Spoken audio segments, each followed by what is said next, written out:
Okay ready? আচ্ছা তাহলে আমরা কি করছিলাম, আমরা একটু সুন্দর করে প্র্যাকটিস করার চেষ্টা করব, কারণ টেন্সটা এর মেরুদণ্ড বলা চলে প্র্যাকটিস। আপনি প্র্যাকটিস না করলে 10-15 মিনিট পর, এরপর 7 দিন পর কমপ্লিটলি ভুলে যাবেন, ঠিক আছে? সো আমরা গত ক্লাসে শিখেছি প্রেজেন্ট এবং পাস্ট টেন্স, এগুলোর বাক্য তৈরি করব ঠিক ক্যান, কুড, শ্যাল, শুড, মে, মাইট দিয়ে আমরা যেভাবে করেছিলাম। আমরা কি পড়ছিলাম? হিসাব করার ইংরেজি কি? ক্যালকুলেট। এইটাকে আমরা ঠিক 8টা টেন্স পড়েছি না? 8টা টেন্স পড়েছি না?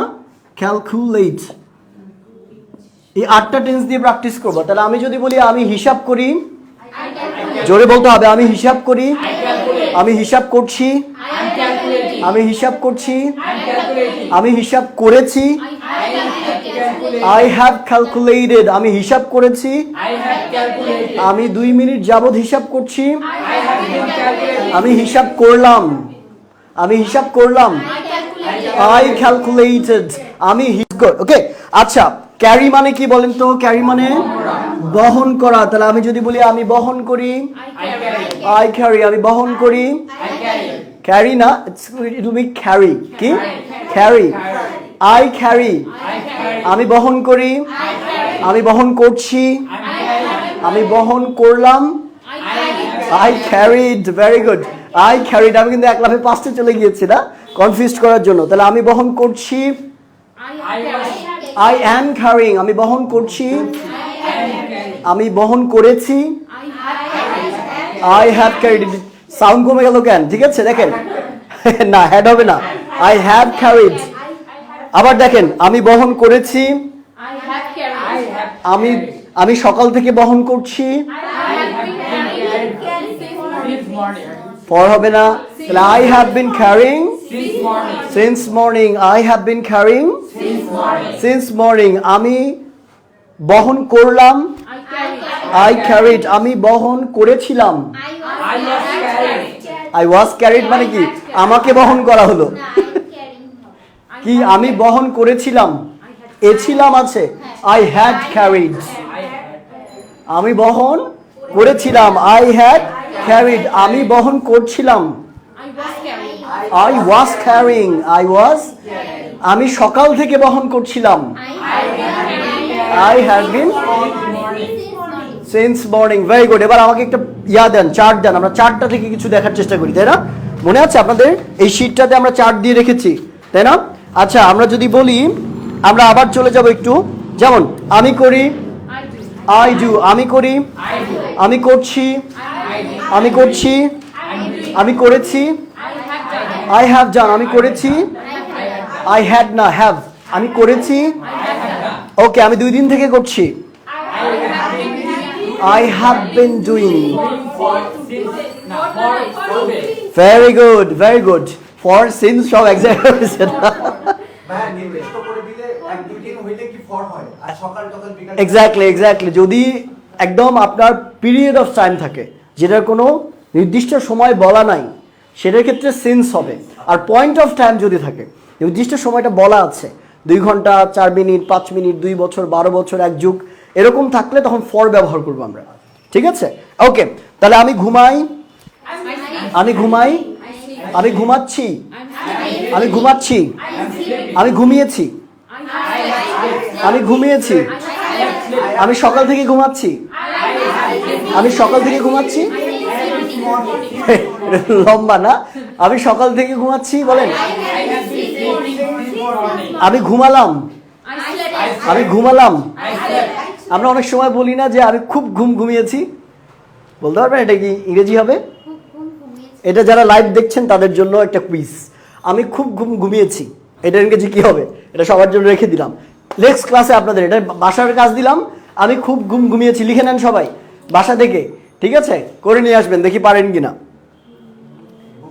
আমি খুব ঘুমিয়েছি। গুগল অনেক সময় ভুল বলে, 40% ক্ষেত্রে দেখবেন গুগল ভুল অ্যান্সার দিচ্ছে, বিশেষ করে ট্রান্সলেশন এবং ওয়ার্ড মিনিং এর ক্ষেত্রে। হ্যাঁ, আমি খুব ঘুমিয়েছি, খুব ঘুমিয়েছি। আমরা অনেক সময় বলি এরকম না, আজকে আমি খুব ঘুমিয়েছি বলেন। এটা লিখে রাখেন, ঠিক আছে? তাহলে আমরা আবার চলে যাই ঠিক নতুন কিছু ভার্ব দিয়ে। আচ্ছা আমাকে বলেন তো, আস্ক মানে কি? এটা উচ্চারণটা কি হবে? আবার বলেন। এই যে রিস্কা, রিক্সা বলেছিলাম, ভেজাল লাগে না? ধ্বনি বিপর্যয় বলে এটাকে, রিস্কা এবং রিক্সা, তাই না? আস্ক হবে এটা, আক্স না, অনেকে ভুল করে কি বলে, আক্স বলে, কিন্তু এটা হবে আস্ক, আস্ক। এই যে ওর হচ্ছে এটা, আবার বলো, তুমি বলো, একা বলো না, আস্ক, আস্ক, আস বলো আগে, আস বলবা তারপর বলবা আস্ক, ঠিক আছে? প্র্যাকটিস করলে হয়ে যাবে। তাহলে আস্ক, তাহলে আমি যদি বলি আমি জিজ্ঞাসা করি, আই আস্ক, আমি জিজ্ঞেস করি, সে জিজ্ঞাসা করে, তুমি জিজ্ঞেস করো, তুমি জিজ্ঞেস করছো,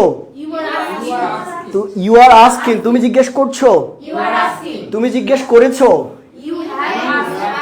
ইউ হ্যাভ আস্কড, তুমি জিজ্ঞেস করেছো, তুমি সকাল থেকে জিজ্ঞেস করছো, very good, you have been asking since morning, তুমি জিজ্ঞেস করলা, ইউ আস্কড, ঠিক আছে? তুমি জিজ্ঞেস করলা, তুমি জিজ্ঞেস করছিলা, ঠিক আছে? এটা করছিলা তো আসলে বাংলার কোনো জাতের মধ্যেই পড়ে না, তুমি করছিলে, ঠিক আছে? ওকে, পরে আবার ওনারা বলবে যে এই টিচার আবার ওনার মুখের ভাষায় মুখেন। আচ্ছা, তাহলে তুমি জিজ্ঞেস করছিলে, তুমি জিজ্ঞেস করছিলে, তুমি সকাল থেকে জিজ্ঞেস করছিলে, exactly, you had been asking since morning, ঠিক আছে? সকাল থেকে জিজ্ঞেস করছিলে বলেছি, তাই না? সকাল থেকে জিজ্ঞেস করছো হলে হ্যাভ বিন, আর করছিলে হলে হ্যাড বিন। ক্লিয়ার? ওকে, দেন নিষেধ করার ইংরেজি কি বলেন তো? ফরবিড। ভেরি গুড, নিষেধ করা। এটা এই শব্দটা FORBID, ফরবিড মানে হচ্ছে নিষেধ করা। এই শব্দটার সাথে যারা ন্যারেশন করেছে তারা অনেক বেশি পরিচিত, তাই না? ন্যারেশনের একটা নিয়ম আছে, ন্যারেশনের নিয়মে এই যে নট থাকলে নর্মালি ফরবিড বা নিষেধ অর্থে আমরা ফরবিড ব্যবহার করি, ঠিক আছে? তাহলে আমরা যদি বলি যে আমি নিষেধ করি, আমি নিষেধ করি, আমি নিষেধ করি, আমি আগে তিনটা ফর্ম বলে নেই, নইলে কনফিউজ হয়ে যাবেন আপনারা, তাই না?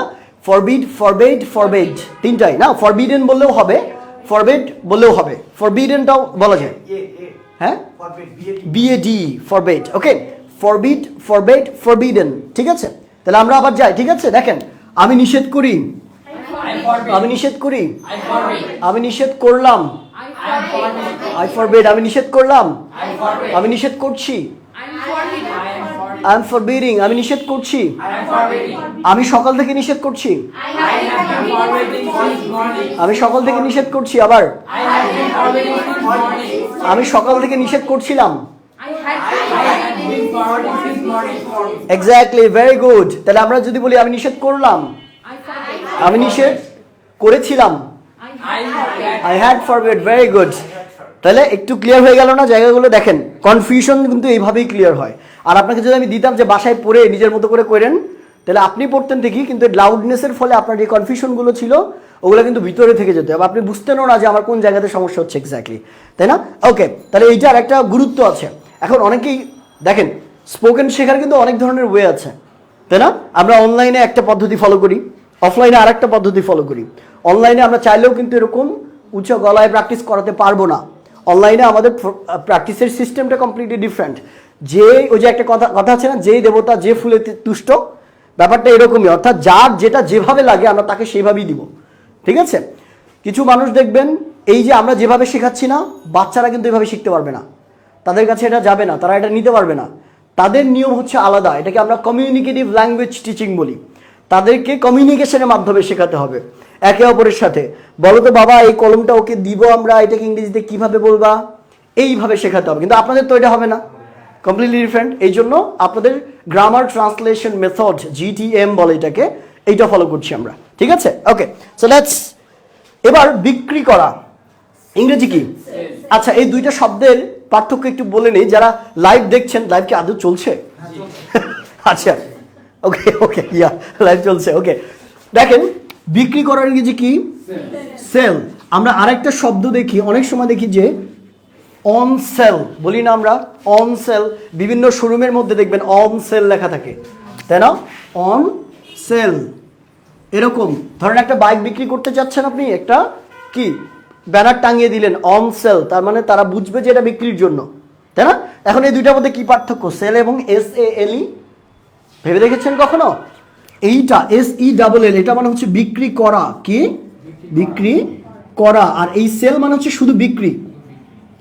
দুইটার মধ্যে কি পার্থক্য? বিক্রি করা একটা ভার্ব, বিক্রি করা কি ভার্ব, আর এই বিক্রি হচ্ছে একটা ভার্বের নাম, একটা কাজের নাম, তার মানে এটা একটা নাউন। বুঝতে পারছেন? তাহলে সেলের নাউন কি সেল, কিন্তু স্পেলিংটা আলাদা। ঠিক আছে, তাহলে আমরা বলি এই বাইকটি বিক্রির জন্য, বলি না this bike is for sale, SALE হবে। ঠিক আছে, আবার যদি আমরা এইভাবে বলি যে আমি বাইকটি বিক্রি করতে যাচ্ছি, I am going to sell the bike, SELL হবে তখন। Concept clear? আচ্ছা, তাহলে আমরা এই সেল নিয়ে কথা বলবো এখন। সেল মানে কি? তাহলে আমি বিক্রি করি, বলেন আমি বিক্রি করি, আমি বিক্রি করছি, আই এম সেলিং, আমি বিক্রি করছি, আমি বিক্রি করছি, আমি বিক্রি করেছি, আই হ্যাভ সেল হবে না, সেলের পাস্ট ফর্ম কি সোল্ড, তাই না? I have sold. ঠিক আছে, এই জন্যই বলেছিলাম যে ভার্ব লিস্টটা একটু দেখতে হবে, আমরা কিন্তু দিয়ে রেখেছি আপনাদেরকে, না এটা একটু দেখবেন। তাহলে আমরা আবার বলি আমি বিক্রি করেছি, আমি বিক্রি করেছি। আচ্ছা, আমি 2 দিন যাবত বিক্রি করছি, I have been selling হবে, I have been selling for 2 days, very good, I have been selling for 2 days। আচ্ছা, আবার যদি বলি যে আমি বিক্রি করলাম, I sold, আমি বিক্রি করলাম, আমাকে বিক্রি করা হলো, টাচ লেগে গেছে না, তখন হবে I am sold।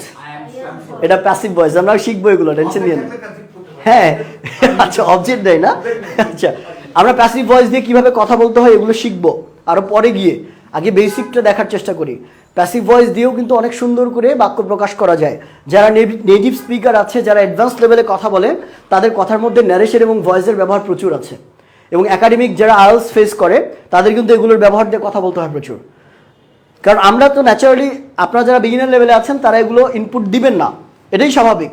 এই জন্য আপনাদের কথাটা খুবই নর্মাল লাগে। বাট একটা বিগিনার লেভেল থেকে যারা ইন্টারমিডিয়েট বা অ্যাডভান্সে চলে যায়, তাদের কথার মধ্যে কিছু জিনিস অ্যাড হয়। যেমন আমরা বলি এটাকে হচ্ছে ট্রানজিশনাল ওয়ার্ডস, কানেক্টর, তাই না? একটা শব্দের সাথে আর একটা শব্দের, একটা বাক্যের সাথে আর একটা বাক্যের মাঝখানে আমরা অনেক সময় ইউজুয়ালি ব্যবহার করি, ফরচুনেটলি ব্যবহার করি, unfortunately, till, until, unless, since, এই জিনিসগুলো ব্যবহার করি না। মোর ওভার, তারপর আরো অনেক কিছু আছে। কথার হাউএভার, এই কথার মধ্যে ওনারা এগুলো অনেক বেশি ব্যবহার করে, এই জন্য আরো বেশি প্রফেশনাল শোনায়। আমরা এগুলো আরো পরে শিখবো, আগে বাক্য গঠন দেখি। কারণ বিপদ এক জায়গাতেই, বাক্য গঠন না করতে পারলে ওগুলো একটাও কাজে দেবে না, তাই না? পেটে ভাত না থাকলে ওই মুখে মেকআপ করার ইচ্ছা থাকে না, এটাই হিসাব। তাহলে দেখেন, সেল, আমরা সেল দিয়ে করে ফেললাম। আমরা আরেকটা জিনিস দেখবো, রিটার্ন মানে কি বলেন তো? ফেরত দেয়া। রিটার্ন মানে ফেরত দেয়া। অনেকে আমরা এটা ভুল করি, দেখেন এই জিনিসটাও একটু মাথায় রেখে নেন, এই জিনিসটাও একটু মাথায় রেখে নেন। সেটা হচ্ছে রিটার্ন মানে ফেরত দেয়া, না ফেরত দেয়া। আচ্ছা, আমাকে বলেন, অনেকে আমরা বলি যে রিটার্ন ব্যাক, এই ভুলটা করি। হ্যাঁ, রিটার্ন ব্যাক দিয়েছি, আমি তাকে রিটার্ন ব্যাক দিয়েছি। হ্যাঁ, একই জিনিসই তো, রিটার্ন ব্যাক। এটা বিষয়টা হলো কাজিন ব্রাদারের মতো। আমরা বলি না যে আমার একটা কাজিন ব্রাদার আছে, আমার একটা কাজিন ব্রাদার আসছে। কাজিন মানেই তো ব্রাদার। কাজিন মানে হচ্ছে চাচাতো, মামাতো, খালাতো, ফুফাতো ভাই বোন, যে কোনো একটা হতে পারে। মানে কাজিন বলছেন মানে ওর ভিতরেই আছে। ঠিক আছে, এখন আপনি যদি বলেন যে আমার ফ্যামিলি পরিবার মেম্বার আসছে, তাহলে কেমন হবে? ঠিক আছে, আমাকে কুকুর কুত্তা কামড় দিল, তাহলে কেমন হবে? তাই না? এটা তো হবে না। বিষয়টা এরকম। এটাকে আমরা বলি হচ্ছে রিডান্ডেন্ট। কি বলি আমরা? রিডান্ডেন্ট। মানে এই ধরনের প্রবলেমকে যখন একই জিনিস বাক্যের মধ্যে 2 বার ব্যবহার করা হয়, এটা একটা বাহুল্য দোষ বলি আমরা বাংলায়। বাহুল্য দোষ শুনেছেন? বাহুল্য দোষ, এটার ইংরেজি হচ্ছে রিডান্ডেন্ট বা রিডান্ডেন্সি। ঠিক আছে, রিডান্ডেন্সি। তো এইটা করা যাবে না। তারা আমরা বলতে পারবো না রিটার্ন ব্যাক, বলা যাবে না। কি বলবো? শুধু রিটার্ন অথবা ব্যাক। ঠিক আছে, দুইটার একটা। ক্লিয়ার? আরেকটা আছে কি, খুব the most common one, which is that catch ধরা। ক্যাচ ধরা, না ক্যাচ মানে ধরা, ক্যাচ ধরা। আচ্ছা, তাহলে রিটার্নের ক্ষেত্রে বলি আমি ফেরত দেই, আমি ফেরত। সিন্স মর্নিং, রহিম গত বছর থেকে ফেরত দিচ্ছে। Since last year, since last ইয়ার।